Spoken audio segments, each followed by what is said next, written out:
Welcome to bread making. I'm going to be making today Irish soda bread. I'm picking Irish soda bread because it has baking soda as chemical leavening in it. When I started looking at Irish soda bread recipes, a lot of them ended up looking like scones or scones, because you had egg and sugar and butter in them, and they wanted you to treat the butter, keep it cold, which there's good reasons to do that. And actually, now that I look at it, it seems to me like scones are really your gateway drug to the world of pastry. And by that I mean, when you do start making pastry, you start to worry about a lot of things you worry about when you make scones. So we'll talk about scones a little bit later, but for now I'm making just soda bread. And what this is flour, water, salt, yeast, except instead of yeast for our raising or leavening agent, I'm going to be using baking soda. And baking soda is a topic that I really talk a lot about, so I'm going to get started on the mixing while I do the rest of the talking. But regardless, we're also using buttermilk instead of water. So there's kind of two advantages to that. The first advantage is that the buttermilk is slightly acidic, which helps the baking soda to react, which is important because the baking soda reacting is what makes your dough light and airy. And then the other thing is buttermilk has a little bit of fat in it, and that helps enrich the dough, which makes it softer, tastier, better to eat, etc. So, pound of flour, 9 grams of salt, and a cup and a half of buttermilk, which works out to, actually this is a highly hydrated dough, it's about 80% by weight. So, but because you're using buttermilk, it's going to come, the texture is going to come out completely differently. Should have gotten stuff on my right hand. So this is a 3/4 cup measure, which is one of my favorite measures, and just put that in there. So with the Irish soda bread, now that you're mixing the acid in the buttermilk and the baking soda, it's going to start to react. So unlike yeast doughs, where you want to spend a lot of time kneading it and working it together, for soda, you want to just make sure the dough comes together well enough and then call it a day. So, see, it's a pretty rough dough, but that's all right.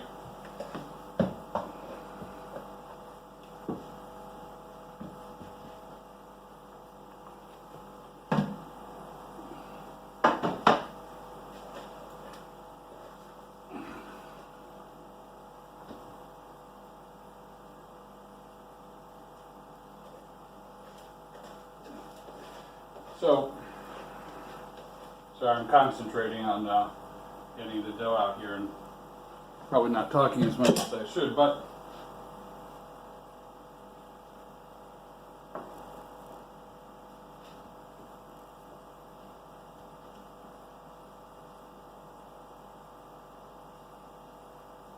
that is probably a little bit rougher than it needs to be. That's okay. We'll just bake it. Excuse me for a second, I'm going to throw this in the oven. I'm actually going to pause this while I put this in the oven. I'll be back in a second to talk about chemical leavening. Thanks. Alright, here we are with the soda bread. We did 35 minutes at 425. If you take a close look, very rough looking loaf, which is not unexpected since I did undermix it a little bit and just kind of put it straight away in the oven. So let's cut into it and see what we got. So you can see this looks more or less like any other kind of bread that you would eat. Instead of using yeast as your raising agent, you've used baking soda as your raising agent. So just tapping the bread here, it does feel like bread. Slightly different texture than a yeast bread, but still a good texture. Baking soda is one of those things that I find is really interesting because when you look at the history of cooking, obviously yeast has been used to raise breads, and if you look at old cakes, They also use yeast to raise those.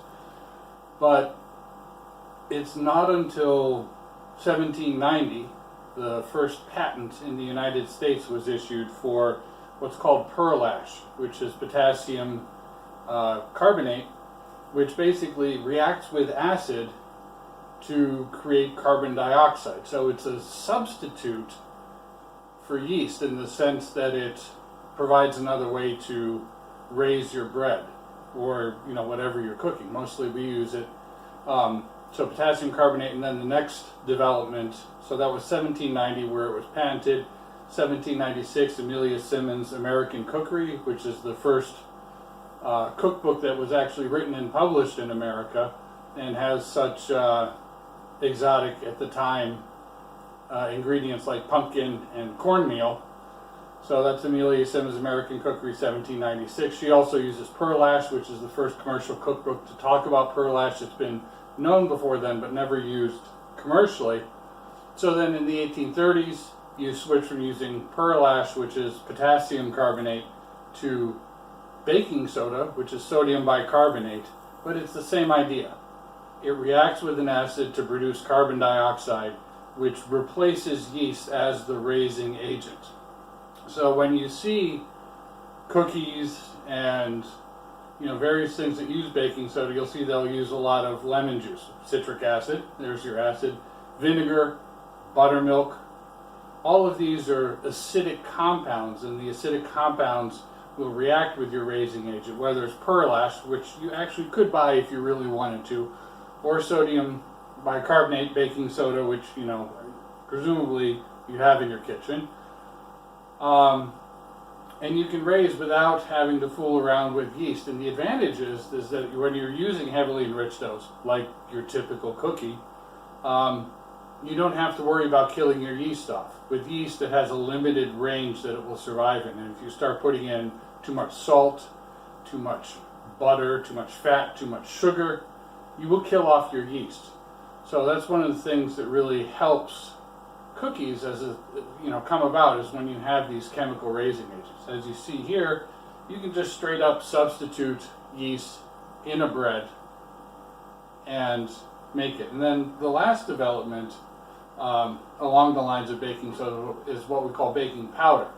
And essentially, a baking powder, it's double action. So it will react with the acid, but then there are other components that will react with heat to produce raising agents. So you don't need to be as acidic when you're making recipes with baking powder, because the heat will also release carbon dioxide. But then the other thing is that it's buffering, so that the baking powder will stay good for longer than a baking soda would. So pearl ash, baking soda, baking powder, that's your ancestry of your raising agents. Baking soda obviously is still used today, but these are all substitutes for yeast that you can use.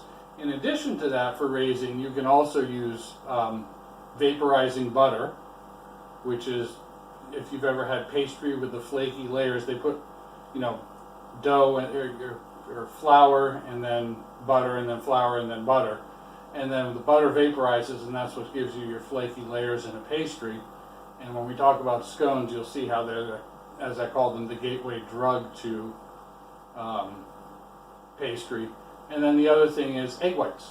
If you look at older recipes, for example, Amelia Simmons's pound cake recipe calls for separating the whites and the yolks of the eggs, whipping the whites, and then using that as a raising agent.